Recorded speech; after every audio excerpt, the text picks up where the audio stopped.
যেই ব্যক্তি শুক্রবারে জুমার নামাজের পরে 7 বার সূরা ইখলাস, 7 বার ফালাক, 7 বার নাচ পড়বে, আগামী শুক্রবার পর্যন্ত সমস্ত বিপজ্জনক রোগ ব্যাধির থেকে নিরাপদ থাকবে।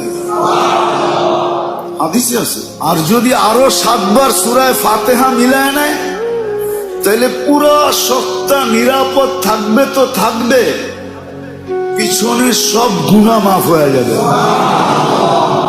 যেই ব্যক্তি শুক্রবারে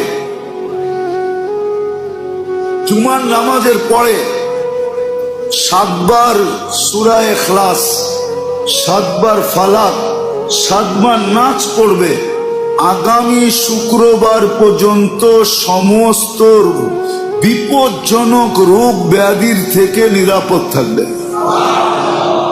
হাদিসে আছে। আর যদি আরো 7 বার সূরা ফাতিহা মিলায় নেয় তাহলে পুরো সপ্তাহ নিরাপদ থাকবে। তো থাকবে, পিছনে সব গুনাহ মাফ হয়ে যাবে।